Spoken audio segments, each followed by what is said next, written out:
सदा प्रणाम। मैं हूं हिमांशु द्विवेदी और आपका स्वागत है हमारी खास पेशकश चर्चा में आज का हमारा विषय है बिखरते अपने 2023 के सपने, जो कांग्रेस की हालिया दशा और रणनीति के संदर्भ में है।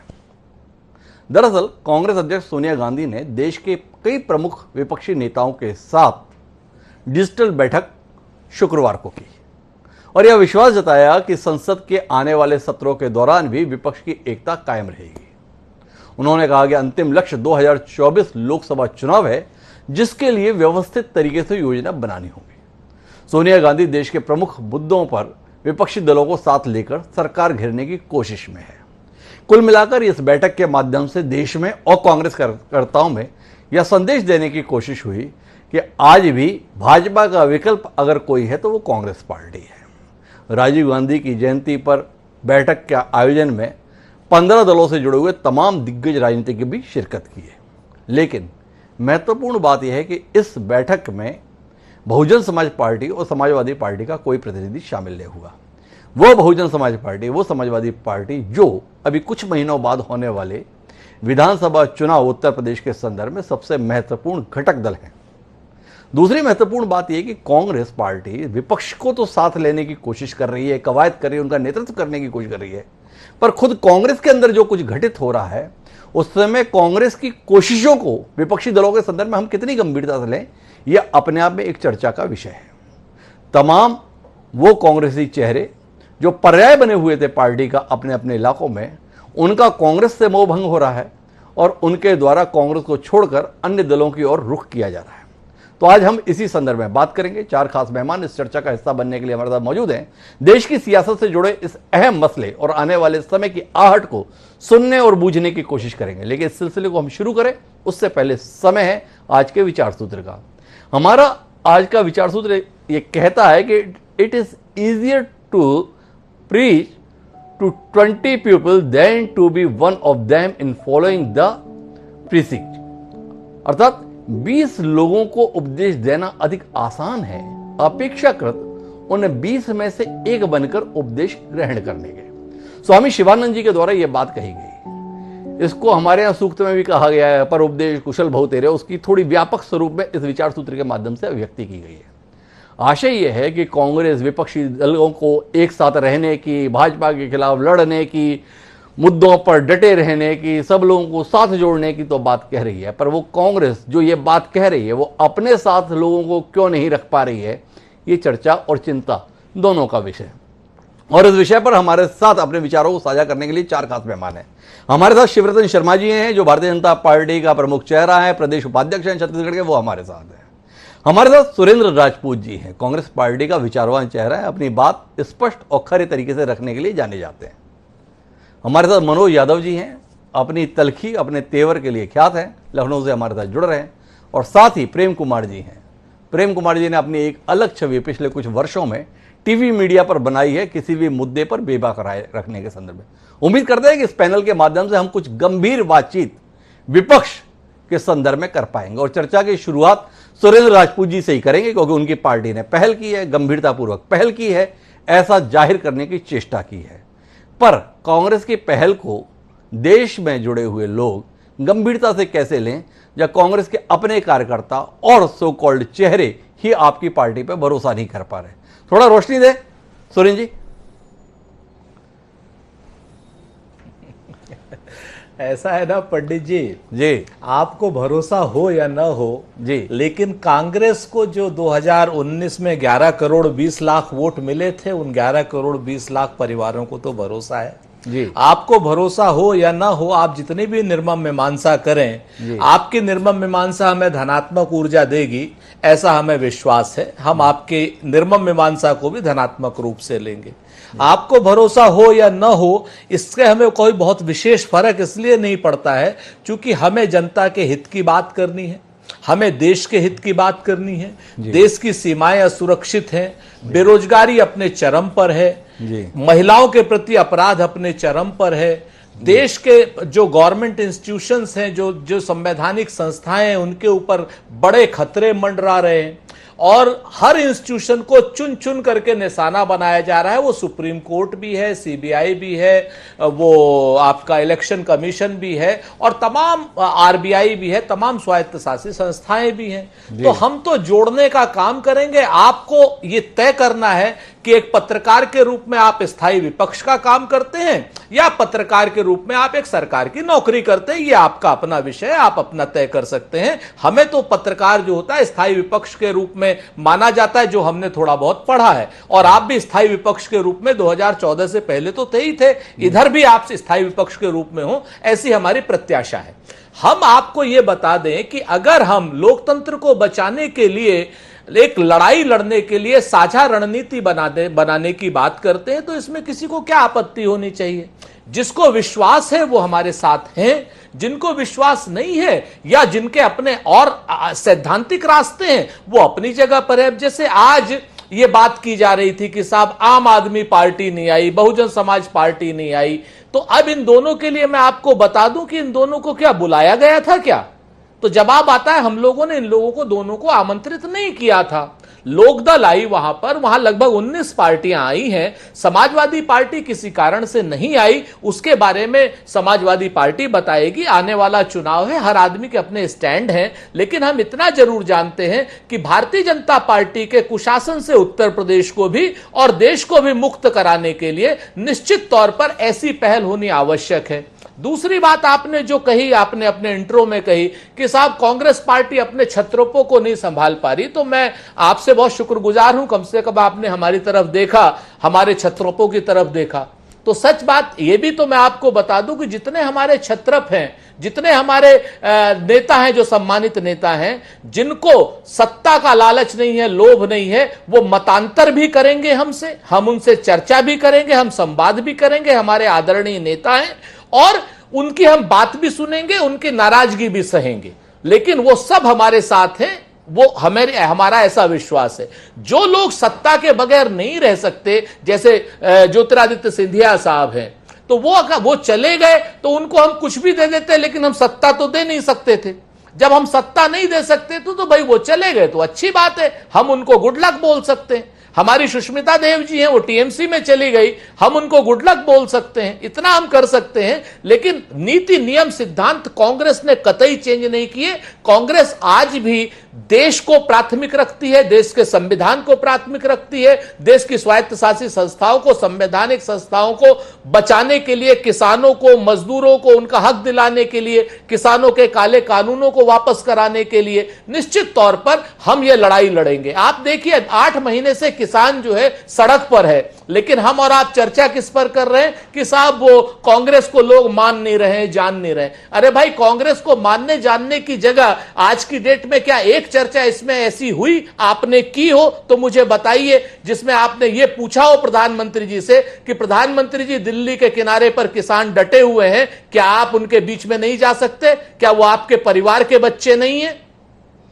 जवाब आता है काफी कुछ कह लिया सुरेंद्र राजपूत जी। आपको शिकायत है कि कांग्रेस के संदर्भ में सवाल ही क्यों किया जाता है।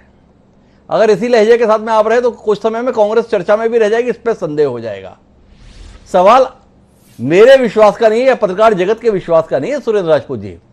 सवाल इस बात पर उठा था कि जो लोग कांग्रेस के माध्यम से और कांग्रेस के नेतृत्व में विपक्षी एकता की बात कर रहे हैं, उस कांग्रेस में ही लोग एक क्यों नहीं रह पा रहे। सिलसिला बना हुआ है कांग्रेस छोड़ छोड़कर जाने का। ऐसे में आपकी बात पर एतबार कैसे होगा, यह सवाल था। फेरिस्त है, आप जिस उत्तर प्रदेश में जितेंद्र प्रसाद जी छोड़कर चले गए, आप जिस कांग्रेस पार्टी में हैं उसके अंतर्गत सुष्मिता देव आज से 4 महीने पहले 4 साल तक महिला कांग्रेस की राष्ट्रीय इकाई की अध्यक्ष थी। उनको भी अपनी पार्टी पर भरोसा नहीं रहा, उन्हें भी पार्टी के संदर्भ में कोई भविष्य नहीं दिखता, ना अपना दिखता है ना पार्टी का दिखता है। तो इसको लेकर सवाल है, क्या सुरेंद्र राजपूत जी के पास में इसको लेकर कोई जवाब है? या जो ये सवाल करें उनसे सवाल करके, उनकी मंशा, उनकी ईमानदारी पर सवाल करके ही अपने अहम की संतुष्टि करके आपका काम चल जाएगा? डॉक्टर साहब, हमें अपने अहम की संतुष्टि करने की आवश्यकता नहीं है। हमारे अहम को, हमारे वहम को हम संतुष्ट ना करना चाहते हैं, ना हमारे पास अहम और वहम नाम की कोई चीज है जी। सवाल तब उठते हैं जाकर के, जैसे अब हमने तो एक चीज आपसे पहले बताई कि ये पार्टियों में आना और जाना लगा रहता है। आज की डेट में हम सत्ता में नहीं है, तो जो लोग जाना चाहते हैं, सत्ता में जाना चाहते हैं, उनको हम नहीं रोक सकते। हां, अगर हमने अपनी कोई नीति, नियम, नैतिकता या सिद्धांत बदला होता तो निश्चित तौर पर आप ये प्रश्न कर सकते थे।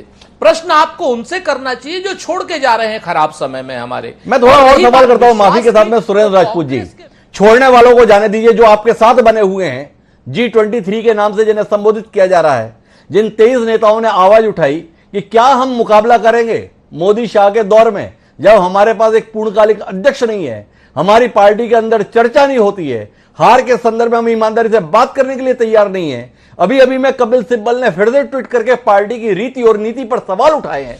इसके बावजूद भी आप कुछ कहना नहीं चाहेंगे इस मौके पर? आपकी पार्टी में रहते हुए सार्वजनिक फोरम पर बातें रखी जा रही हैं और यह चिंता जताई जा रही है कि हम नेतृत्व दे पाने में नाकाम है मोदी शाह के मुकाबले में। क्या कहते हैं सुरेश जी? बिल्कुल, आपसे मैं सहमत हूं। जो हमारे G23 के नेता हैं वो हमारे सम्मानित वरिष्ठ सदस्य हैं और उनका पूरा का पूरा सम्मान है। उनके मतांतर का और उनके मतभेदों का भी सम्मान है, और वो जो अपनी बात उठा रहे हैं उन पर भी हम बात कर रहे हैं और आगे भी बात करेंगे। आज उसी G23 के प्रमुख नेता इसी डिनर के जो आज मीटिंग हुई थी इसमें शामिल भी हुए थे। आज सुबह राजीव गांधी जी की जयंती के समय पर वो नेता वहां पर श्रद्धांजलि भी श्री राहुल गांधी जी के साथ विनम्र नमन भी करने गए थे। हम सारे के उन सारे नेताओं की सारी भावनाओं का सम्मान करते हैं। हमारी पार्टी एक जिंदा पार्टी है। हमारी पार्टी में मतांतर एक स्वाभाविक एक प्रक्रिया का हिस्सा है। हमारी पार्टी का कोई डिक्टेटोरियल एटीट्यूड नहीं है। हमारी पार्टी में ऐसा नहीं है कि जाकर के कि मोदी और शाह के सामने कोई बोल ही नहीं सकता, और नाना पटोले जैसा वरिष्ठ सांसद अगर मोदी और शाह के सामने, मोदी साहब के सामने बोल देता है तो उसको अपशब्द कह करके पार्टी से निकाल दिया जाता है।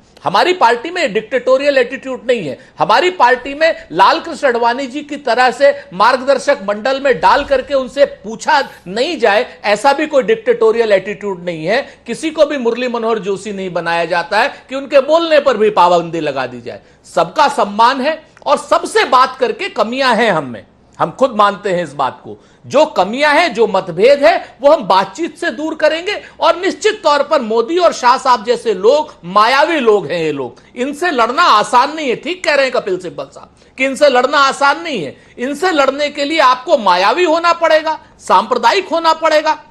तो हम इन दोनों चीजों के लिए तैयार नहीं है। हम धर्म की राजनीति नहीं करेंगे, इनके लिए तैयार नहीं है। मतांतर का सम्मान है, उन नेताओं का भी सम्मान है, अपनी चीजों को ठीक भी करेंगे, ऐसा कहना है सुरेंद्र राजपूत जी का। काफी विस्तार से हमने बात की, लेकिन मैं शिवरतन शर्मा जी के पास चलता हूं। शिवरतन जी, दो बातों पर आपकी प्रतिक्रिया चाहिए। पहली, विपक्ष एकजुट होने की कोशिश कर रहा है, कितना डर रहे हैं आप एकजुट होने की इन कोशिशों से, पहला। और दूसरा, सम्मान्य सुरेंद्र राजपूत कह रहे हैं कि उनकी पार्टी में अधिनायकवाद नहीं है, मतों का सम्मान है, मतांतर का सम्मान है। वो कुल मिला के कहने का आशय है कि आप लोग घोर सांप्रदायिक लोग, मायावी लोग, और आपके साथ में इस स्तर पर लड़ाई लड़ने के लिए हम तैयार भी नहीं है। क्या कहते हैं शिवरतन जी आप? देखिए हिमांशु जी, जहां तक विपक्षी एकता की बात है जी, पहले भी प्रयास हुए हैं जी। कलकत्ता में सारे लोग इकट्ठे हुए थे जी, पूरे देश के समाचार पत्रों में प्राथमिकता के साथ फोटो छपी थी, सबके हाथ एक साथ उठे हुए थे। और उसके बाद 2019 के चुनाव हुए, कितने एक रहे सबने देख लिया है। और भारतीय जनता पार्टी ये अकेले लड़े तो, सब एक होकर लड़े तो जी, इनसे लड़कर चुनाव जीतने में सक्षम है, पहली बात जी। और दूसरी बात, अधिनायकवाद की बात की माननीय सुरेंद्र जी बोल रहे थे, लोकतंत्र को बचाने के लिए हमारी पार्टी काम कर रही है जी। और जब माननीय सुरेंद्र जी बोल रहे थे तो मुझे वो कहावत याद आ रही थी जी कि बिल्ली 100 चूहे खाकर हज को चली जी। लोकतंत्र की बचाने की बात करने वाले लोग जी अपने पुराने इतिहास को भूल गए। जी। लोकतंत्र में संकट डालने का काम, लोकतंत्र को समाप्त करने का प्रयास अगर किसी राजनीतिक पार्टी ने किया है वो कांग्रेस पार्टी है। 1975 का आपातकाल इनकी देन है जी। 1975 के पश्चात जब इंदिरा जी की हत्या हुई और उसके बाद जो पूरे देश में सिखों का कत्लेआम हुआ, वो क्या लोकतांत्रिक प्रक्रिया के अंतर्गत हुआ?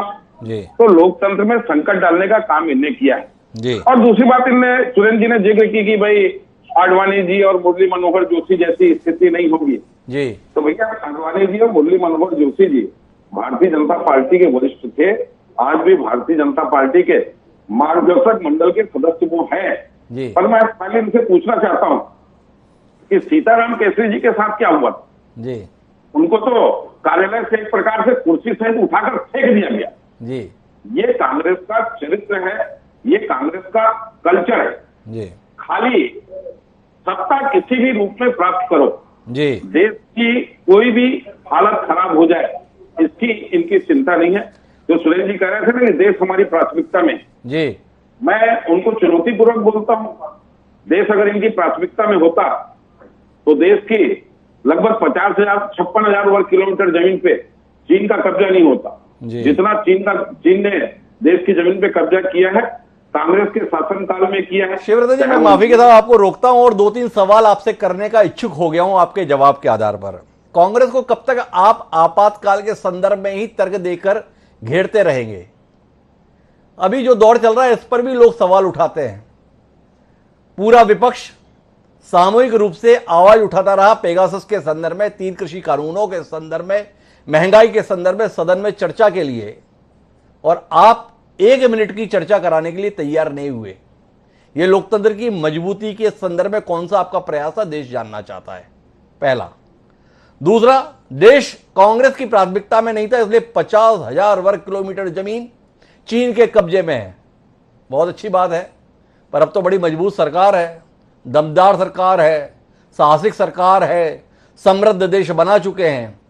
कितने हजार किलोमीटर तो छोड़िए, कितने इंच जमीन आप वापस ला दिए हैं, इसके संदर्भ में दृष्टि दे दीजिए, इसके संदर्भ में अपनी उपलब्धि बता दीजिए, थोड़ा हम लोगों का भी ज्ञानवर्धन हो जाए।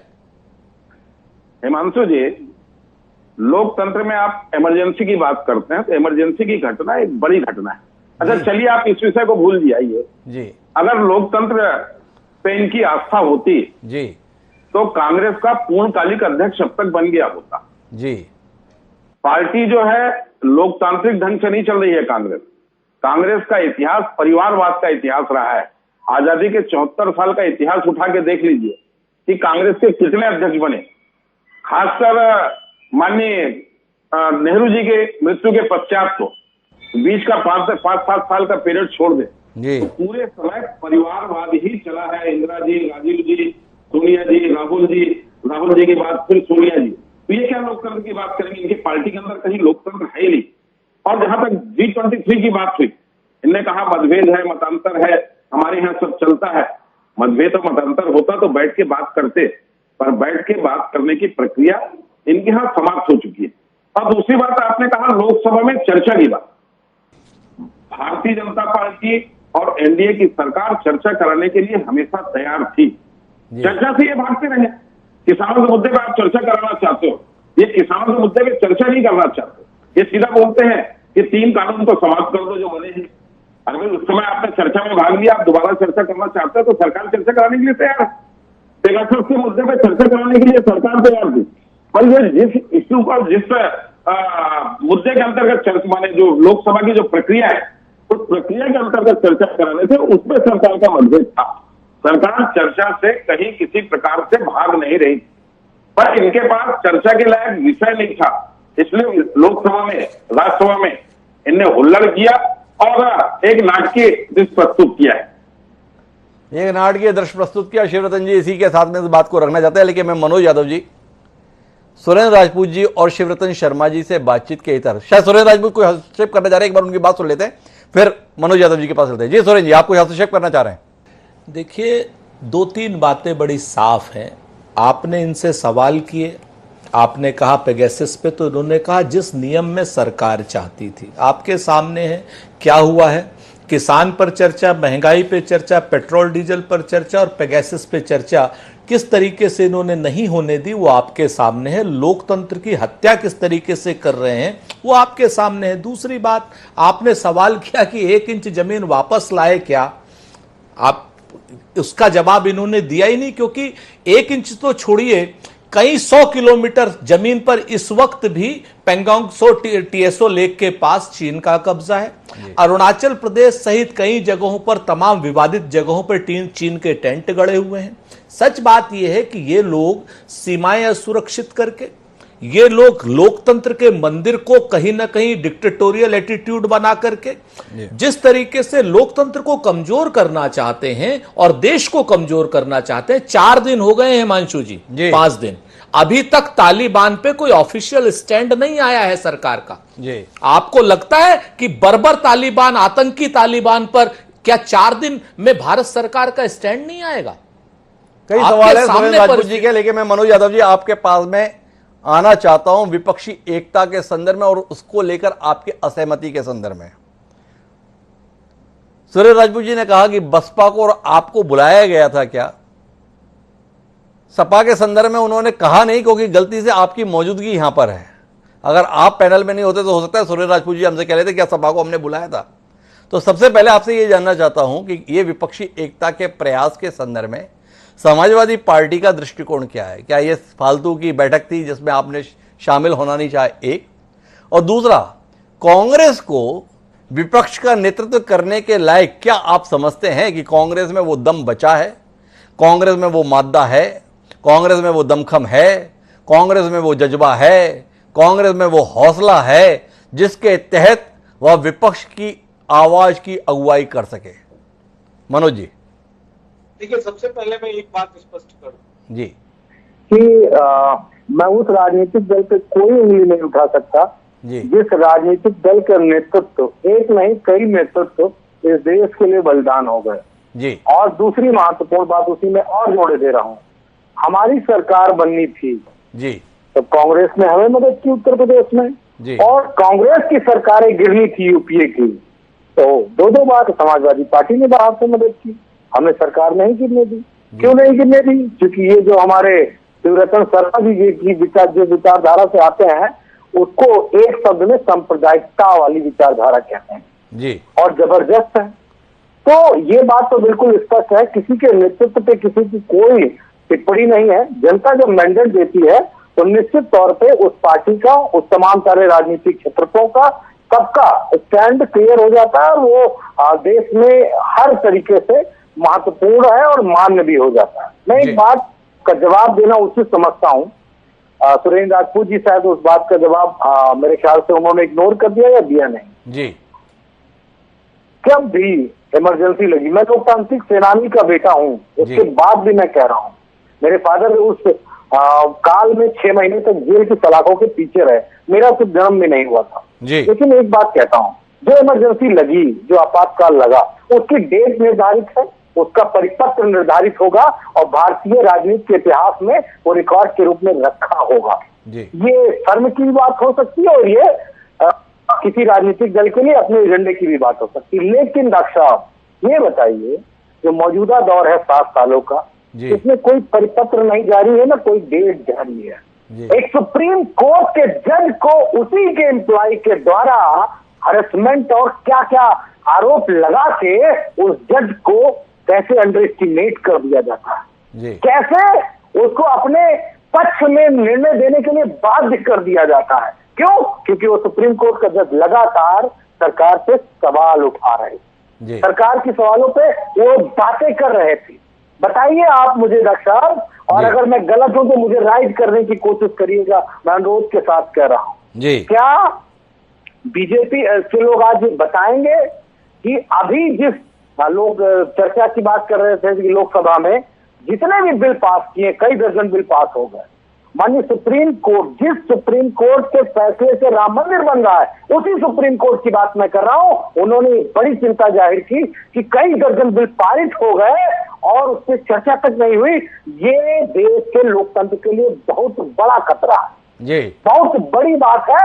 कैसे कोई कोर्ट, कैसे कोई सरकार उन बिलों को पारित कर देना, ये जी। क्या है? ये कौन सी सरकार है? अगर सब आप पे सवाल उठा रहे हैं तो निश्चित तौर पे, वैसे मैं एक ही बात जानता हूं, बीजेपी दो चीज के लिए माहिर है, वो जी। विपक्ष का विश्लेषण करती है सरकार में लेके और देश को इनकरेक्ट करती है, जो मैं इस बात से दिन प्रतिदिन चिंतित रहता हूं, जो इस देश को इनकरेक्ट किया जा रहा है। फिरोज खान थे, अरे किस कक्षा में पढ़ के आए हो बीजेपी के प्रदेश उपाध्यक्ष जी कि फिरोज खान थे वो?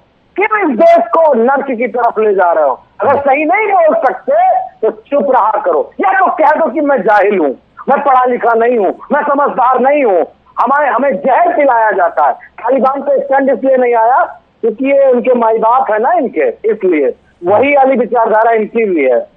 इसीलिए मैं सीधा सीधा आरोप लगाता हूं, ये सब तालिबानी आरएसएस के लोग ये देश को डिस्ट्रैक्ट करके राजनीति करना चाहते हैं, सबसे कमियां देख के राजनीति करना चाहते हैं। कर्म करिए और उस कांग्रेस के सामने तो मत बोला करिए रतन साहब, जिस कांग्रेस ने आपके दो नेताओं को सम्मान देने में कभी पीछे नहीं रही।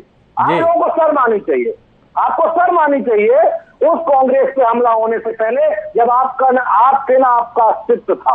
ये बात मैं गैर राजनीतिक तरीके से बोल रहा हूं, क्योंकि बीजेपी बहुत विश्लेषण करती विपक्ष का, हम पे परिवारवाद का, कांग्रेस पे इमरजेंसी का, उनके परिवार का। आप क्या हो? आपने देश को कहां पहुंचा दिया? इसका भी तो चर्चा होनी चाहिए, इस पे भी चर्चा होनी चाहिए। मनोज जी, आपने कई सारे सवाल के उत्तर देने की कोशिश की, पर इसका कोई उत्तर नहीं दिया कि आज कांग्रेस की बैठक में समाजवादी पार्टी क्यों शामिल नहीं हुई, बुलाई नहीं गई या आमंत्रण मंजूर नहीं किया? एक सवाल।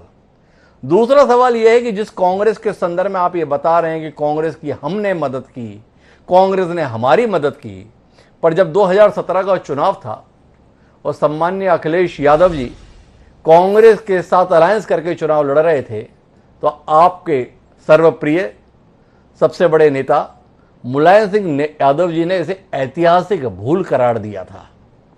क्या वो बात अब समझ में आई है, इसलिए कांग्रेस के साथ दूरी बनाई हुई है? थोड़ा रोशनी मिल जाए।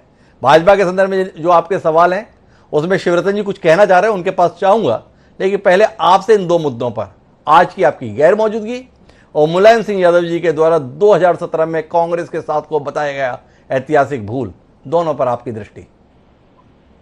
देखिए, समाजवादी विचारधारा दशकों की विचारधारा है, लेकिन समाजवादी पार्टी पिछले 3 दशकों से उत्तर प्रदेश में प्रासंगिक है जी। तो एक बात, मैं सीधे सीधे जवाब नहीं दूंगा, मेरी बात में ही सारे आंसर हैं। एक बात स्पष्ट समझनी पड़ेगी इस देश की राष्ट्रीय पार्टी कांग्रेस को, क्षेत्रीय दल की राजनीति, क्षेत्रीय पार्टियों की क्षेत्रीय राजनीति एक बात है, और राष्ट्र की राजनीति, देश की राजनीति दूसरी बात है। और अगर इन दोनों बातों में कांग्रेस अपना स्पेस बना के रखेगी तो निश्चित तौर में महसूस करता हूं कि वो कभी भी कोई, अगर वो समय आएगा तो निश्चित तौर पे समाजवादी लोग उस विचारधारा के लिए हमेशा खड़े नजर आए थे, खड़े नजर आए हैं और भविष्य में भी खड़े नजर आएंगे। लेकिन कांग्रेस को ये समझना पड़ेगा कि छत्रप जो है उनकी किस राजनीति में उनको कहाँ कितना स्पेस देना है, कहाँ कितना इंटरेक्ट करना है, कहाँ सांप्रदायिक ताकतों को कमजोर करना है, और कहाँ उन ताकतों को, जिस सेक्युलरिज्म की बात करती हैं, जिस चाहे समाजवादी लोग हो चाहे कांग्रेस के लोग हो, जहां सबके सम्मान की बात होती है, जहां संवैधानिक मान्यताओं की बात होती है, उस पे कांग्रेस को ही विचार करना है, कांग्रेस को विचार करना होगा। सुरेंद्र राजपूत जी से इसका उत्तर लेने की कोशिश करेंगे, लेकिन शिवरतन शर्मा पर काफी तल्ख टिप्पणियां और भाजपा पर काफी तल्ख टिप्पणियां मनोज यादव जी ने की हैं। मुझे जाना प्रेम कुमार जी के पास है, लेकिन मेरा नैतिक दायित्व बनता है कि मैं एक बार शिवरतन जी से उनके पक्ष को सुनने के लिए अवसर प्रदान करूं। शिवरतन जी कुछ कहना चाहेंगे? मनोज यादव जी काफी तल्ख थे। मनोज यादव जी ने कहा कि हम लोग सांप्रदायिक लोग हैं, तालिबान को समर्थन करने वाले लोग हैं। मनोज जी, आपके सांसद लगातार तालिबान का सपोर्ट कर रहे हैं, पूरे टीवी चैनल ने आपके सांसद के बयान को प्रसारित किया है, तो तालिबान के समर्थक आप हैं या हम हैं, ये क्लियर हो जाएगा, नंबर 1। नंबर 2, तालिबान की सोच तो आपकी उस दिन प्रकट हो गई थी जिस दिन अयोध्या में राम मंदिर के आंदोलनकारियों के ऊपर आपने गोलियां बरसाई थी। आपके सम्मानीय नेता ने कहा था कि आप परिंदा भी पर मार नहीं सकता, और लोगों को रोकने का प्रयास किया था। तो तालिबान की सोच आपकी है, आप इस बात को सोचकर चलते हैं कि आपका वोट बैंक सुरक्षित रहना चाहिए, और वोट बैंक को सुरक्षित करने के लिए देश को नुकसान हो जाए तो नुकसान करने के लिए आप तैयार हैं। और दूसरी बात, आप कांग्रेस की तारीफ कर रहे हैं। पिछले बार आप कांग्रेस के साथ चुनाव लड़े थे, अब के कांग्रेस के साथ चुनाव क्यों नहीं लड़ रहे? अगर कांग्रेस के प्रति आपका इतना ही प्रेम है, तब के कांग्रेस को छोड़कर आप बाहर क्यों आ रहे हैं? कांग्रेस के साथ मिलकर लड़िए चुनाव। साइकिल से राहुल गांधी जी को क्यों उतार दिया है? जरा जनता को इससे भी अवगत आप करा दीजिए। जनता को इससे भी अवगत करा। श्रीधर जी ने तीनों मुद्दों पर अपनी राय दी है, लेकिन मैं प्रेम कुमार जी आपके पास में कांग्रेस, सपा, भाजपा के झगड़े पर नहीं जाना चाहता, बल्कि आपसे समझना चाहता हूं कि सोनिया गांधी और कांग्रेस पार्टी की इस पहल को क्या वाकई गंभीरता से लिया जा सकता है।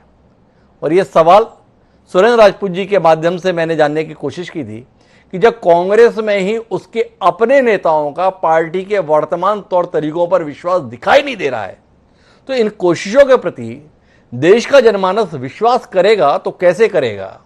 ये दल भी विश्वास करेंगे तो कैसे करेंगे? ये एक सवाल है। प्रेम कुमार जी, इस पर आपका क्या नजरिया है? जी धन्यवाद डॉक्टर हिमांशु जी।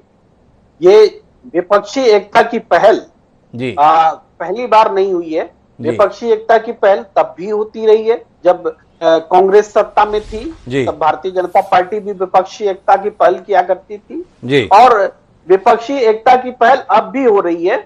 तो 2 कार्यकाल बीजेपी का जब गुजरेगा तो उस समय कैसे वैकल्पिक सरकार दिया जाए, इसके लिए ये पहल हो रही है। लेकिन मैं एक बड़ी कमी जो देख रहा हूं इस पहल में, वो ये है कि जैसे कि सोनिया गांधी जी ने ये ऐलान किया कि एक विकल्प देने के लिए राष्ट्रीय स्तर पर सबको एकजुट हो जाना चाहिए। तो सबको एकजुट होने का मतलब क्या? विपक्ष में जो बैठक हुई, उस बैठक में कौन लोग शामिल थे, कौन दल शामिल थे? वो जो या तो यूपीए में हैं या फिर वो जो किसी तरीके से कांग्रेस के साथ सरकार चला रहे हैं। यही लोग आमंत्रित भी थे और शामिल भी हुए। और बाकी जैसे आम आदमी पार्टी शामिल नहीं हुई, बीएसपी आमंत्रित नहीं हुई, या आम आदमी पार्टी भी आमंत्रित नहीं हुई, और समाजवादी पार्टी ने भी अपने आप को दूर ही रखा है। तो जो विपक्ष है, विपक्षी एकता खुल करके इस बैठक में नहीं दिखी। फिर अचीवमेंट तब होता है जब मान लीजिए कि पैरेलल में एनडीए है, तो एनडीए से एक के बाद एक पार्टियां टूटती छूटती रही हैं। तो उनमें से कोई दल क्या जोड़ पाई है कांग्रेस? अगर जोड़ पाती, मान लीजिए नवीन पटनायक जी को जोड़ लेते, मान लीजिए कि अकाली दल को जोड़ लेते, या इस तरह का कोई नया एलआई अगर जोड़ लेते हैं तब, या फिर आप टीआरएस को जोड़ लेते, जगन रेड्डी को जोड़ लेते, कोई नया आपके साथ जुड़ता, तब आप विपक्ष का जो दायरा है, विस्तार है, वो मिलता। लेकिन ये बैठक पिछले कुछ समय में जो लगातार संसद के सत्र में वो एकजुटता दिखाई गई थी, विपक्ष राहुल गांधी जी के भी नेतृत्व में 14 दल के लोग इकट्ठा हुए थे, उसका विस्तार जरूर है। ये बैठक उसका विस्तार है। और कम से कम इस मायने में कि यूपीए के ही किसी घटक दल को एनडीए तोड़ फोड़ न कर ले, अपने साथ जोड़ न ले, तब हम ये समीक्षा लेकर बैठे कि अपने को एकजुट रहने की कोशिश, रखने की कोशिश क्यों नहीं की गई। इस मायने में ये महत्व जरूर रखता है, ये बैठक महत्व रखता है कि कम से कम जो साथ हैं उनको जोड़ कर रखा जाए। लेकिन एक और बात जो होनी चाहिए, आप याद करेंगे जब कांग्रेस के खिलाफ में जब देश में आंदोलन चला और विपक्ष एकजुट हो रहा था, तो उस वक्त ये एक नारा था कि भ्रष्टाचार खत्म करेंगे, लोकपाल लाएंगे, एक रोडमैप था, एक स्लोगन था, एक अच्छे दिनों का सपना था। लेकिन आज जब विपक्षी एकता को एकजुट किया जा रहा है तो वो प्रोग्राम नजर नहीं आ रहा है। वो प्रोग्राम केवल बीजेपी को हटाओ और उसका विकल्प दो, इस आधार पर हम एकजुट करने की कोशिश देख रहे हैं। तो ये जो संघीय ढांचे पर जो चोट हुई है, जो क्षेत्रीय दल अपने आप को, जैसे ममता बनर्जी और ऐसे ही दल जो अपने आप को आहत महसूस कर रहे हैं, जो भारतीय जनता पार्टी को के खिलाफ एक सशक्त विकल्प देखना चाहते हैं, जो दल, उन दलों को एक साथ जोड़ने के लिए और आंदोलन से जोड़ने के लिए, मुद्दों से जोड़ने के लिए जो पहल होनी चाहिए, उस पहल का सर्वथा अभाव है। आंदोलन नहीं दिख रहा है। आप महंगाई के नाम पर क्यों नहीं सारे विपक्षी दलों को बिठा करके देशव्यापी आंदोलन करने की बात करते दिखते? नहीं दिखती है कांग्रेस। आप पेगासस के नाम पर संसद में जरूर एकजुटता दिखाई, लेकिन राष्ट्रीय स्तर पर भारत बंद का कॉल क्यों नहीं किया, यह कमी भी दिखाई। इसके लिए भी जो विपक्षी एकता की जरूरत होनी चाहिए थी वो नहीं दिखी। ये कमियां हैं। आंदोलन की रास्ते को छोड़कर आप केवल बैठक करके, बैठक तो शरद पवार जी ने भी की, बैठक राहुल गांधी जी ने भी की, बैठक ममता बनर्जी जी ने भी की, और बैठक और भी होगी। लेकिन ये नतीजे तब निकलेंगे जब आंदोलन के साथ में, रोड मैप के साथ में आप संपूर्ण विपक्ष को जोड़ने की कोशिश करेंगे। ऐसा नहीं होगा कि अकाली दल एनडीए से छूट गई तो आप इसलिए उनके साथ बात नहीं करेंगे कि आपको पंजाब में चुनाव लड़ना है। ऐसा नहीं होगा कि आम आदमी पार्टी को इसलिए न्योता नहीं देंगे क्योंकि आम आदमी पार्टी से एक खास किस्म का आपका रिश्ता रहा है। व्यापक जो विपक्ष को एकजुट करने का जो नजरिया होना चाहिए, उस नजरिए का आज भी सर्वथा अभाव है। मैं निर्ममता पूर्वक कहना चाहता हूं। प्रेम कुमार जी, आपने विपक्षी एकता के प्रयासों को तो खारिज कर ही दिया क्योंकि उसमें कार्यक्रम नहीं है, दृष्टि नहीं है, सोच नहीं है, भावना नहीं है। लेकिन उससे भी ज्यादा महत्वपूर्ण जिस मुद्दे पर आपकी राय चाहिए थी कि क्या कांग्रेस के अंदर ऐसी एकजुटता है, ऐसा संकल्प है, ऐसी प्रतिबद्धता है कि हमें अपना खोया हुआ सम्मान और स्थान हासिल करना है, हमें भाजपा से उस सम्मान और स्थान को हासिल करना है जो हमारा हुआ करता था। क्या वो आपको दिखाई दे रहा है? कांग्रेस तो खुद ही अपने अंदर में इतने सवाल उठा रही है और सम्मानीय सुरेंद्र राजपूत जी कह दे रहे हैं मतांतर हैं, एड्रेस करेंगे, समाधान करेंगे। थोड़ा इस पर भी तो कोई दृष्टि मिले आपकी। बिल्कुल बिल्कुल, ये महत्वपूर्ण सवाल है और जाहिर है मैंने अब तक जवाब नहीं दिया। इसमें एक बात साफ जो है वो है कि G23 खुल करके अगर नेतृत्व के खिलाफ अपनी बात रखती है और आज तक उनके साथ किसी न किसी तरीके की बातचीत हुई है, भरोसा दिया गया है और ये आश्वासन भी दिया गया कि हम राष्ट्रीय नेतृत्व का चुनाव करने जा रहे हैं, उस पर काम कर रहे हैं, वर्क इज इन प्रोग्रेस, ये दिया गया है। लेकिन जो दिखना चाहिए, हम आमतौर पर यह कहा जाता है कि जो हम करना चाहते हैं वो जनता के सामने दिखना भी चाहिए। अगर हम डेमोक्रेसी को जिंदा रखना चाहते हैं, आंतरिक लोकतंत्र को, तो वो दिखना भी चाहिए। तो इस पर जितनी जल्दी कांग्रेस एक्ट करती, वो ये कांग्रेस के लिए सौभाग्य की बात है कि अब तक G23 ने पार्टी फोरम से अलग हट करके बगावत का रुख अख्तियार नहीं किया है। अलग ये जरूर है कि सार्वजनिक तौर पर निंदा भी की है, प्रोग्राम भी रखे हैं और लक्ष्य लंचना व्यंजना में बात भी रखी है। लेकिन फिर भी ये स्थिति हम सिर्फ कांग्रेस को दोष दें तो ऐसा नहीं है। कांग्रेस इसको जितनी जल्दी निपटाती उतना अच्छा होता उसके हित में। ऐसी स्थितियां दूसरी पार्टियों में भी हैं। दूसरी पार्टी में मान लीजिए, अभी थोड़ी देर पहले लोकतंत्र की बात हो रही थी और शिवरतन जी बोल रहे थे कि कांग्रेस की बुराई कर रहे थे, लेकिन भारतीय जनता पार्टी के किस निर्णय में संघ परिवार पीछे से नहीं होता है? ये कौन सा लोकतंत्र है कि पार्टी के पैरेलल में एक पार्टी खड़ी है जो कि खुद को पार्टी बोलती भी नहीं है? तो ये तो और भी गंभीर बात है कि एक पार्टी के लोकतांत्रिक ढांचे में किसी बाहरी तत्व का हस्तक्षेप है, खुल्लम-खुल्ला हस्तक्षेप है। वरना दत्तात्रेय होसबले को क्या काम है उत्तर प्रदेश में की भारतीय जनता पार्टी में? वो रिपोर्ट बना करके दे रहे हैं। क्यों उत्तर प्रदेश की चुनाव की रणनीति में शाह हो, मोदी जी हो, भागवत जी के साथ में बैठक करते हैं। मेरा एक सवाल है आपसे, आपको दत्तात्रेय होसबले जी की सक्रियता को लेकर बहुत परेशानी है और प्रशांत किशोर अगर सबकी रिपोर्ट लेते हैं और प्रशांत किशोर सबको काम देते हैं तो इस बार आपको परेशानी क्यों नहीं है? मुझे परेशानी किसी बात से नहीं है, वो सक्रिय है। मैं तो लोकतंत्र को जो परिभाषित करने की बात आ रही है, एक पर हमले हो रहे हैं कि वहां डेमोक्रेसी नहीं है, तो मैं सिर्फ पूछना चाहता हूं कि ये कैसी डेमोक्रेसी है? ये कैसी डेमोक्रेसी है? प्रेम कुमार जी का सवाल है। लेकिन मैं सुरेंद्र राजपूत जी वापस आपकी ओर रुख करता हूं। पूरी चर्चा के अंतर्गत वापस आपसे इस नजरिए को समझने की कोशिश करता हूं कि क्या वाकई आपके अंदर या आपकी पार्टी के अंदर इस बात को लेकर कोई गंभीर चिंतन है, कोई चिंता है कि कांग्रेस क्या थी और अभी कांग्रेस किस स्थिति में है? आपके अपनी पार्टी के नेता जिन मुद्दों को उठाते आ रहे हैं, सार्वजनिक तक करने के लिए मजबूर हो चुके हैं, पर उनको आपने अभी तक किसी निर्णायक मोड़ पर पहुंचाया हो ऐसा महसूस नहीं हुआ। यह प्रेम कुमार जी जैसा निष्पक्ष पत्रकार भी कहने के लिए मजबूर है। क्या इसके बावजूद भी सुरेंद्र राजपूत जी को लगता है कि कांग्रेस जिस तरीके में है, कांग्रेस का जो फैसला है, कांग्रेस का जो तरीका है, वही एकदम ठीक है और हमें किसी और से किसी सलाह की, किसी मशवरे की, किसी राय की कोई ज़रूरत नहीं है। देखिए, जो बात प्रेम कुमार जी ने कही मैं उससे सहमत हूँ, इसमें कोई दिक्कत नहीं है। प्रेम कुमार जी ने बहुत सम्यक दृष्टि से, निरपेक्ष भाव से एक मीमांसा की और उस मीमांसा का हम स्वागत करते हैं।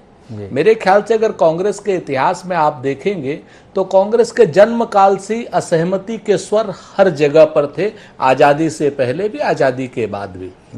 आजादी से पहले हमारे असहमति के स्वर सीधे सीधे सुभाष चंद्र बोस जी के और जवाहरलाल नेहरू जी के और राष्ट्रपिता महात्मा गांधी जी के, पट्टमाबी सीतारामैया साहब के साथ में भी थे।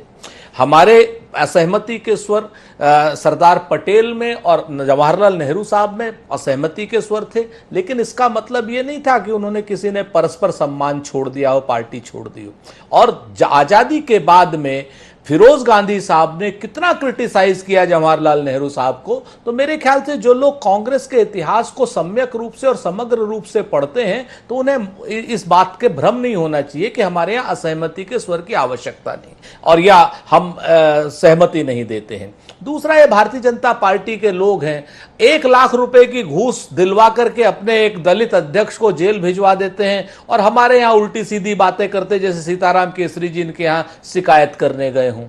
तीसरी बात, ये लोग जब कहते हैं आजादी के आंदोलनों की बात करते हैं या स्वतंत्रता की बात करते हैं या फिर इमरजेंसी की बात करते हैं, तो इमरजेंसी की बात करने वाले लोग ये हमेशा भूल जाते हैं कि इमरजेंसी की सार्वजनिक क्षमा याचना श्रीमती गांधी ने भी की थी, लेकिन पिछले 7 साल से जो इमरजेंसी लगी हुई है क्या नाम इस देश में, और अनगिनत पत्रकार जेल में बंद हुए हैं आज भी। और हिमांशु जी, मुझे अच्छा लगेगा कि आप लोग उनकी आवाज उठाएं, लेकिन आप लोग आवाज उठाएंगे, ऐसा अगर आप उठाएंगे तो हम लोग आपका साथ देंगे, और वैसे दिखता नहीं है कि आप लोग उनकी आवाज उठा रहे हैं। तो मैं आपको बताऊं कि जिस असहमति की बात हमारे यहां जो एक साधारण सी चीज है और हर शख्स है, G23 है, निश्चित तौर पर जैसा प्रेम जी ने कहा हम बात कर भी रहे हैं और आपको बात के रिजल्ट भी दिखाई देंगे। हम संगठन के चुनाव करा भी रहे हैं, कुछ परिस्थितियां बनी, कोरोना काल की परिस्थितियां बनी, इसके बाद आपको बहुत जल्दी संगठन के चुनाव भी दिखाई देंगे। मैं आपसे 2-3 चीजें पूछना चाह रहा हूं, जैसे अभी हमारे मित्र ने चीन की बात और देश की सीमाओं की बात, जो भारतीय जनता पार्टी के आदरणीय प्रवक्ता थे, इनको याद ही नहीं है कि सिक्किम को भारत में पूर्ण विलय किसने कराया, गोवा को भारत में पूर्ण विलय किसने कराया। ये आजादी के बाद की बात है। तो जब अगर ये लोग इतना भी इतिहास नहीं पढ़ते हैं, ये लोग कहते हैं कि साहब वो 62 का वार निश्चित तौर पर भारत हारा था, नेहरू या कांग्रेस नहीं हारी थी, भारत पूरे क्या ना भारतीय सेना हारी, हम लोग हारे और हमारे नेतृत्वकर्ता श्री नेहरू थे, ये बात अपने आप में सच है। लेकिन भारतीय सेना को आप नेहरू जी को उल्टा सीधा कह करके भारतीय सेना का अपमान और भारत का अपमान करना कहां तक उचित है जी।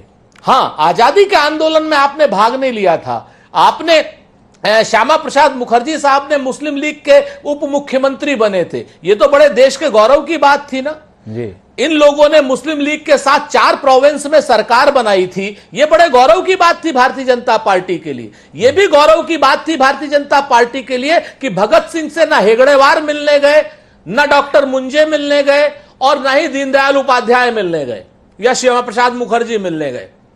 यह भी इनके लिए गर्व की बात थी कि चौरी चौरा कांड को आज बहुत ये लोग अपना याद करते रहते हैं, एक वकील नहीं इन लोगों ने दिया, उन 67 लोगों की फांसी जिन लोगों की हुई थी वो वकील भी कांग्रेस ने मदन मोहन मालवीय के रूप में दिया था, भगत सिंह को वकील भी आसफ अली साहब कांग्रेस ने दिए थे। ये लोग सवाल उठाने के माहिर लोग हैं, काम करने के माहिर लोग नहीं हैं। डीजल और पेट्रोल के दाम को 35 रुपए करने का वो दे करके वादा करके आज की डेट में 110 रुपए में डीजल दे रहे हैं और उस पेट्रोल दे रहे हैं, उसके बाद कह रहे हैं कि साहब किसान की जी, मैं इसी मुद्दे पर आपसे जानना चाहूंगा कि भाजपा की एक कुशलता है कि 2010-11 में जब तेल के दाम 5 रुपए, 7 रुपए और 10 रुपए बढ़े तो उसने पूरे देश में एक जन आंदोलन खड़ा कर दिया। और जिस भारतीय जनता पार्टी ने यह भरोसा दिलाया था कि हमें सरकार में लाइए, 35 रुपए में आपको पेट्रोल डीजल मिलेगा, अच्छे दिन आने वाले हैं, जिसका उल्लेख सम्माननीय प्रेम कुमार जी ने किया। आज उसी देश में उसी जनता को 100 रुपये और 110 रुपये में डीजल और पेट्रोल मिल रहा है, और कांग्रेस देश का सबसे पुराना राजनीतिक दल एक जन आंदोलन खड़ा कर पाने में नाकाम है। इस विफलता को लेकर सुरेंद्र राजपूत कुछ बोलेंगे, या भगत सिंह, महात्मा गांधी, सुभाष चंद्र बोस के नाम पर ही अभी भी अपनी नैया पार लगाने की कोशिश करें? एक सवाल। दूसरा, आपका मुकाबला है नरेंद्र मोदी से, आपका मुकाबला है अमित शाह से, जिनकी सक्रियता, जिनकी तत्परता, जिनकी चपलता देखते बनती है, और उसके मुकाबले में वो सोनिया गांधी जो स्वास्थ्यगत कारणों से स्वयं अध्यक्ष पद की जिम्मेदारी छोड़ चुकी थी। पिछले 4 साल के दौरान उनका कोई सार्वजनिक कार्यक्रम कहीं हुआ हो, इतने चुनावों के दौरान अगर उनका एक दौरा भी आप करा पाए हो, इसके बावजूद भी आप उन्हीं को इन जिम्मेदारियों का बोझ डालकर कोई करिश्मा, कोई क्रांति करने के हसरत पाले हुए हैं। तो इस पर क्या कहा जाए, थोड़ा दृष्टि दीजिए। पहली बात तो जो आपने पेट्रोल और डीजल की बात करी, तो निश्चित तौर पर आपकी बात सच है। हम भारतीय जनता पार्टी जितने बेशरम निर्लज्ज नहीं है। हम कोरोना काल में इस तरीके का कोई आंदोलन नहीं खड़ा करना चाहते जो देशव्यापी हो। हाँ, हमने समय समय पर हमने असहमति के विपक्ष के स्वरों को भी ध्यान दिया वहां पर जब हम सरकार में थे, लेकिन भारतीय जनता पार्टी ऐसी बेशरम निर्लज्ज लोगों की जमात है कि लगातार यूथ कांग्रेस ने हर पेट्रोल पंप पर धरना प्रदर्शन किया, हर जगह पे पूरे देशव्यापी हम लोगों ने आंदोलन किया, लेकिन भारतीय जनता पार्टी और भारतीय जनता पार्टी की मित्र मीडिया मंडल उसको दिखाने में उसकी कोई रुचि नहीं थी। रुचि इस चीज में थी कि भारतीय जनता पार्टी प्रदत्त जो मीडिया मंडल है वो कांग्रेस पार्टी की मजम्मत कैसे करे, ये बात अपने आप में सच। दूसरी बात जो आपने नरेंद्र मोदी जी और उसके बारे में कही, अब तो डीजल पेट्रोल पर हमने खूब आंदोलन किए हैं, आप एक बार जरा अपनी आर्काइव्स में देख लीजिएगा तो आपको दृष्टि दिख जाएगी। दूसरी बात, आपने नरेंद्र मोदी जी और अमित शाह जी की चपलता की बात की, तो एक शेर याद आ गया डॉक्टर साहब, कहते ना कि जिसको बड़ा गुरूर था अपने वजूद पर, वो आफताब शाम की चौखट पे जल गया। सच बात यह है कि समय है, आज की डेट में आपका सत्ता है, आपने सत्ता सांप्रदायिकता फैला करके करी है, आपने सत्ता आज की डेट में हिंदू मुसलमान करके ली है। अब लोगों को 2 करोड़ रोजगार देने की बात की थी, 2 करोड़ रोजगार तो 14 करोड़ तो दिए नहीं, लेकिन आपने 14 करोड़ रोजगार छीने हैं। नोटबंदी से आपने क्या काम किया है वो आपके सामने, हम और आप इसके भुक्तभोगी हैं। जीएसटी से क्या काम हुआ है, वो मध्यम व्यापारी, मझोला व्यापारी उसका भुक्तभोगी है। कोरोना काल में या किसानों के जो काले कानून वापस न करके आप 8 महीने से किसानों को सड़क पर बैठाए हुए हैं। किसानों का आंदोलन इतना बड़ा आंदोलन हो रहा है, भारतीय जनता पार्टी और उनके मित्र मीडिया के दल, कोई खालिस्तानी कह रहा है, कोई पाकिस्तानी कह रहा है, कोई चेकोस्लोवाकिया का कह रहा है, और कोई पता नहीं क्या क्या देशद्रोही कह रहा है उस आंदोलन को। आज भी नरेंद्र मोदी सरकार बेशर्मी से, संवेदनहीनता से उनसे बात करने को तैयार नहीं है, लेकिन हमारी मित्र मीडिया उस पर यह बात कहने के लिए कतई तैयार नहीं है कि नरेंद्र मोदी जी को वहां जाना चाहिए। अगर एक आप बहस ऐसी करें जिसमें आप ये कहें कि नरेंद्र मोदी जी क्यों नहीं जाते हैं किसानों से बात करने के लिए, तो मैं दौड़ा चला। माफी के साथ आपको से कहना चाहूंगा, दिक्कत यह है कि आप हमारा चैनल तभी देखना चाहते हैं जब आप उसमें एक पैनलिस्ट के तौर पर मौजूद हों। अगर आप हमारे दर्शक रहे होते ना, तो जितनी बातें आप कह रहे हैं इससे कहीं ज्यादा हम कर गुजरे हैं। माफी के साथ मुझे कहना पड़ा, क्योंकि आप भाजपा को कोसने के स्थान पर मीडिया को कोसने में ज्यादा दिलचस्पी रख रहे हैं। माफी के साथ कहूंगा, दर्शक बनिए, दर्शक बनने के बाद में टिप्पणी कीजिए। कितनी ही डिबेट, कितने ही कार्यक्रम किसान आंदोलन के संदर्भ में इस चैनल पर चले हैं। बहरहाल आपने इस बात पर कोई जवाब देना नहीं चाहा कि सोनिया गांधी, जिन्होंने स्वयं स्वास्थ्यगत कारणों से अध्यक्ष पद की जिम्मेदारी छोड़ी, जो स्वास्थ्यगत कारणों से सार्वजनिक कार्यक्रमों में भाग तक नहीं लेती, और आप ऐसी कठिन परिस्थितियों में, ऐसी संघर्षपूर्ण स्थितियों में उन्हीं के भरोसे पर अपनी नैया को पार लगाना चाहते हैं, कितना जायज कितना नाजायज। आप इस पर कोई टिप्पणी देना चाहेंगे विनम्र शब्दों में? इस पर भी बिल्कुल जवाब, मैं इस पर भी जवाब देता हूं। मैं उससे पहले आपको एक चुनौती देता हूं डॉक्टर साहब, अगर आपने एक बहस की हो कि नरेंद्र मोदी जी किसान आंदोलन की साइट पर क्यों नहीं, और वो मैंने ना देखा हो, तो मैं आपका जूता और मेरा सर अगर जूते की आपने नौबत तो नहीं कार्यक्रम आएगी, लेकिन आपको इसके लिंक कार्यक्रम के बाद जरूर भेजूंगा। सुरेश जी, आप जैसे शालीन व्यक्ति से इस प्रकार की टिप्पणियों की अपेक्षा कम से कम हम जैसे पत्रकार तो नहीं करते, पर आपका अपना स्वभाव, अपना सोच हो सकता है, अपनी दृष्टि हो सकती है, लेकिन आपको कार्यक्रम जरूर उपलब्ध भी कराएंगे और अपने चैनल पर एक बार पुनः प्रसारण करके भी दिखाएंगे। बिल्कुल कराइए। मैं खुश होऊंगा, मैं अपनी हार से खुश होऊंगा अगर आपने ये चलाई होगी डिबेट कि नरेंद्र मोदी जी क्यों नहीं गए किसानों से मिलने के लिए, तो निश्चित तौर पर मैं अपनी हार पर खुश होऊंगा और आपको जीत की बधाई दूंगा। दूसरी बात, आपने जो सोनिया गांधी जी की बात कही, तो सोनिया गांधी जी की बात बिल्कुल सच है स्वास्थ्य के कारणों से, और हम बहुत जल्दी ही अपना अध्यक्ष चुनने जा रहे हैं। कोरोना काल 2 साल से चल रहा था, उसमें हमारी एआईसीसी की बैठक संभव नहीं थी, तो हम बहुत जल्दी चुनेंगे। तीसरी और एक अंतिम बात भारतीय जनता पार्टी के लिए कह देता हूं, वो तालिबान को लेकर के बहुत बात कर रहे थे, तो आज अशोक कुमार भौमिक भारतीय जनता पार्टी के विधायक है बंगाल के जी। अभी आप शफीकुर रहमान बर्क और मुनव्वर राना की बात कर रहे थे ना, तो भौमिक, अशोक कुमार भौमिक भारतीय जनता पार्टी के माननीय विधायक हैं। उन्होंने कहा कि हमें तालिबानी तरीके से सीखना होगा और तालिबानी तरीके से टीएमसी को हिंसात्मक रूप से जवाब देना होगा। यह उनका आधिकारिक बयान है। मैं शिवरतन शर्मा जी के पास चलता हूं। शिवरतन जी, आपसे जानना चाहता हूं, कांग्रेस प्रवक्ता की दलीलें, कांग्रेस प्रवक्ता का नजरिया क्या आपको आने वाले भविष्य के लिए तनिक भी आशंका पैदा कर रहा है कि आपकी कुर्सी, आपकी सल्तनत, आपका बहुमत खतरे में है? जी, माननीय सुरेंद्र जी ने बहुत से आरोप हमारे ऊपर लगा दिए जी। कुछ बातें आदरणीय प्रेम कुमार जी ने भी कही जी कि बाहरी लोगों का हस्तक्षेप है। दत्तात्रेय उस बोले क्यों बार बार जा रहे हैं जी। मैं खाली प्रेम कुमार जी को ये बताना चाहता हूं कि जनता पार्टी से अलग होकर भारतीय जनता पार्टी का जो गठन हुआ जी, उस गठन के इतिहास के बारे में थोड़ा सा जानकारी प्राप्त कर लें जी। हम जनता पार्टी से अलग ही इसलिए हुए थे कि हम पर दोहरी सदस्यता का आरोप लगा था, और माननीय चंद्रशेखर जी ने कहा था कि राष्ट्रीय स्वयंसेवक संघ से अगर नाता तोड़ेंगे तो जनता पार्टी में रह सकते हैं। उसमें माननीय अटल जी, अडवाणी जी ने दोनों ने स्पष्ट कहा था कि हम जनता पार्टी से नाता तोड़ सकते हैं, राष्ट्रीय स्वयंसेवक संघ से नाता नहीं तोड़ सकते, क्योंकि राष्ट्र प्रेम की, राष्ट्र के हित में काम करने की शिक्षा हमने संघ से प्राप्त की है। इसलिए संघ से हमारा नाता ना उस समय टूटा था, सरकार में रहे तो भी हमारा नाता रहेगा, विपक्ष में थे तो भी हमारा नाता था। संघ राष्ट्र हित में कार्य करने के लिए प्रेरित करने वाला संगठन है, राष्ट्र के हित में सोचने वाला संगठन है। इसलिए संघ से सलाह मशुरा भारतीय जनता पार्टी के नेताओं का होता रहा है और निरंतर होता रहेगा। हम उस विचार परिवार से प्रभावित होकर काम करने वाले लोग हैं, पहली बात जी। दूसरी बात, माननीय सुरेंद्र जी ने बहुत सी बातें कही जी। सुरेंद्र जी ने कहा असहमति के स्वर रहते हैं, मुस्लिम लीग की चर्चा की।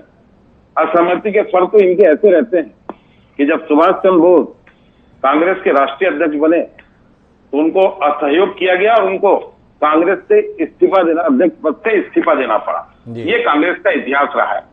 और दूसरी बात, उन्होंने मुस्लिम लीग की चर्चा की कि माननीय श्यामा प्रसाद मुखर्जी मुस्लिम लीग के मदद से उप मुख्यमंत्री रहे, वो मुस्लिम लीग में सम्मिलित नहीं थे। 3 पार्टियों की संयुक्त सरकार, गठबंधन की सरकार बनी थी, उस सरकार में वो काम कर रहे थे। पर यह तय है कि 1947 में जो देश का विभाजन हुआ, विभाजन की मांग मुस्लिम लीग ने मजहब के आधार पर पाकिस्तान के निर्माण की बात की थी, और उसका प्रस्ताव कांग्रेस की राष्ट्रीय कार्य समिति ने पारित किया था सहमति का। और दुर्भाग्य की स्थिति यह है कि उस मुस्लिम लीग से जिसका जिक्र आदरणीय सुरेंद्र जी कर रहे हैं, कांग्रेस ने आजाद भारत में समझौता किया केरल में नंबूदिरीपाद की सरकार को गिराने के लिए। पहली विश्व की चुनी हुई साम्यवादी पार्टी, कम्युनिस्ट पार्टी की सरकार केरल में बनी थी, और नंबूदिरीपाद की सरकार को गिराने के लिए मुस्लिम लीग से समझौता कांग्रेस ने किया था। आपने 62 के युद्ध की हार को स्वीकार किया और हार की स्वीकार करते हुए कहा कि वो देश की हार थी। मैं भी इस बात को स्वीकार करता हूं, वो देश की हार थी। पर देश की हार के पीछे अगर कोई कारण था तो देश का नेतृत्व था, और देश का नेतृत्व, राष्ट्र का नेतृत्व उस समय जवाहरलाल नेहरू कर रहे थे, जो कांग्रेस पार्टी के थे। और सेना को मजबूत करने के लिए जितना ध्यान दिया जाना चाहिए था वो ध्यान नहीं दिया गया। सेना की तैयारी के लिए न उनको औजार के लिए, हथियारों के लिए पैसा दिया गया और न तैयारी के लिए समय दिया। उसका दुष्परिणाम रहा कि 36,000 वर्ग किलोमीटर जमीन हमारी चली गई। और आगे सुरेंद्र जी ने कहा कि हम कितनी जमीन वापस लेके आए। ये सबसे बड़ी बात है, ये अपने आप में उपलब्धि है। आप तो खाली लेते रहे। और आपने कहा कि भाई भगत सिंह से मिलने नहीं गए, क्रांतिकारियों को आपने सहयोग नहीं किया। मैं खाली याद दिलाना चाहता हूं कि क्रांतिकारियों की मदद से ही देश आजाद हुआ है और क्रांतिकारियों की भूमिका को नकारने का काम अगर किसी राजनीतिक पार्टी ने किया है तो राजनीतिक पार्टी कांग्रेस है, जिसने क्रांतिकारियों के आजादी के आंदोलन में उनकी भूमिका को हमेशा नकारा है। और भगत सिंह जी की फांसी की बात आई, अगर कांग्रेस पार्टी और कांग्रेस पार्टी का नेतृत्व अगर ईमानदारी से इसमें प्रयास करता तो भगत सिंह, सुखदेव, राजगुरु की फांसी चल सकती थी, पर इनने प्रयास नहीं किया और प्रयास के चलते उनको फांसी हुई। आप सिक्किम और गोवा की बात कर रहे हैं। सिक्किम और गोवा भारत का अंग बना और अंग बना तो देश की पूरी ताकत उसके साथ खड़ी थी, खाली कांग्रेस की सरकार नहीं थी। और 62 के युद्ध में भी पूरे देश की जनता, माफ करिएगा शिवरतन जी, कम से कम इस आपकी दलील से तो ना इत्तेफाकी है। 62 में अगर चीन से हारे तो उस समय का नेतृत्व जिम्मेदार, और सिक्किम में अगर भारत में विलय कराया तो उसके लिए उस सरकार को श्रेय देने के लिए आप तैयार नहीं। ये दोहरे तर्क के साथ में तो बात नहीं बनेगी। लेकिन हमारा विषय कांग्रेस का या भाजपा का देश के संदर्भ में योगदान नहीं, आने वाले समय की राजनीति में विपक्ष की भूमिका को लेकर है। कहीं ना कहीं हम विषय से भटकने की कोशिश कर रहे हैं। मैं वापस विषय पर ही रखना चाहूंगा और मनोज यादव जी से जानना चाहूंगा कि आपने कहा प्रदेश का विषय अलग होता है, देश का विषय अलग है। इस बात को कांग्रेस को समझना होगा। तो कुल मिलाकर 2024 मुख्य लक्ष्य, ऐसा सोनिया गांधी ने आज बोला। तो 2024 की चिंता फरवरी 22 के बाद करेंगे क्या, इस रूप में समझे मनोज यादव जी? जी मनोज जी, मनोज जी के शायद संपर्क हमसे टूटा हुआ है। मैं प्रेम कुमार जी के पास चलता हूं। प्रेम कुमार जी, आखिरी दौर में हमारी बातचीत, आपसे समझना चाहूंगा कि क्या कांग्रेस की वर्तमान कोशिशें तभी गंभीरता से नहीं ली जाएंगी जब पहले वह अपने आंतरिक मसले का निराकरण करके देश के सम्मुख प्रस्तुत हो जाए? क्या यह कांग्रेस की जल्दबाजी नहीं है कि वह 2024 की बात तब कर रही है जब उसके पास अपने नेतृत्व के संदर्भ में भी फैसला लेने की व्यवस्था और इच्छा दोनों दिखाई नहीं देती है?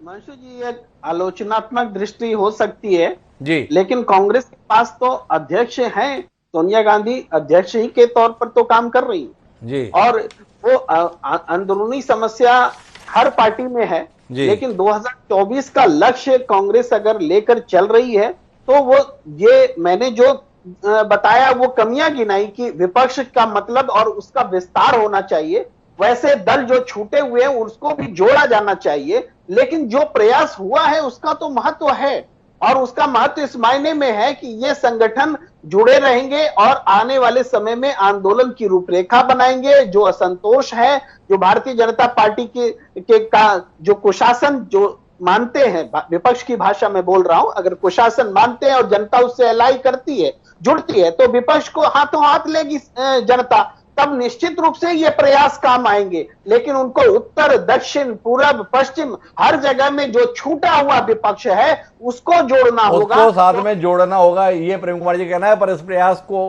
हल्के में नहीं लेना चाहिए, इस कोशिश को हल्के में नहीं लेना चाहिए। लेकिन मैं मनोज यादव जी से हम एक बार पुनः कोशिश करते हैं संपर्क जोड़ने की। और मनोज जी, आपसे जानना चाहता हूं कि आपने ये दलील दी थी कि प्रदेश के अपने हित हैं, देश के अपने हित हैं, कांग्रेस को यह बात समझनी चाहिए। तो आपकी बातचीत का आशय क्या, ये समझें कि सोनिया गांधी 2024 को अपना लक्ष्य बता रही हैं, तो 2024 की चिंता में साझीदार आप तब होंगे जब पहले फरवरी 22 के मसले से निपट लें? देखिए, भारतीय राजनीति में एक परिवर्तन हुआ है और वो परिवर्तन इमरजेंसी के बाद हुआ है हिमांशु जी। इस बात को ना मैं इनकार कर सकता ना आप इनकार कर सकते। तो उससे पहले बहुत एक सिमटी हुई राजनीति इस देश में थी, सत्ता पक्ष था, विपक्ष नगण्य था और कई दशकों तक रहा।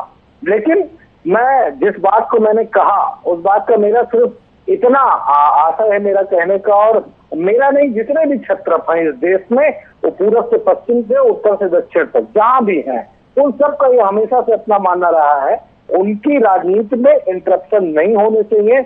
और अगर राष्ट्र के मुद्दों पे जब जब जरूरत पड़ी है तो समाजवादी पार्टी ने राष्ट्र के मुद्दों पे कांग्रेस का साथ दिया है, इसमें किसी तरीके की कोई शंका नहीं और कोई हम भीतर घात वाली बात भी नहीं करते। खुल के मैदान में आए और सामने बात कही। समझौते की बात जातीय समीकरण, राजनीतिक समीकरण, क्षेत्रीय समीकरण, वोटरों का समीकरण, निश्चित तौर पर ये हर राजनीतिक दल के लिए माने रखता है किससे गठबंधन कितना लाभकारी कितना हानिकारक है। लेकिन मैं बीजेपी के उस प्रवक्ता जी की बात का जवाब देना उचित समझूंगा। मैंने तालिबानी शब्द इस्तेमाल किया था। मैं पूरे हिंदुस्तान में किसी भी राजनीतिक दल के लिए इस शब्द का इस्तेमाल नहीं करता और ना करूंगा कभी जीवन में। लेकिन मैंने इनको तालिबानी इसलिए कहा, इन्होंने प्रूव भी कर दिया इस डिबेट में। देखिए कैसे प्रूव किया, मैं बता देना। मैंने तालिबानी का, तालिबानी वो जो ना किसी संविधान को मानते हो ना किसी कानून को मानते हो। अभी इन्होंने कहा कि राम मंदिर आंदोलन में मुलायम सिंह यादव जी ने गोलियां चलवाई।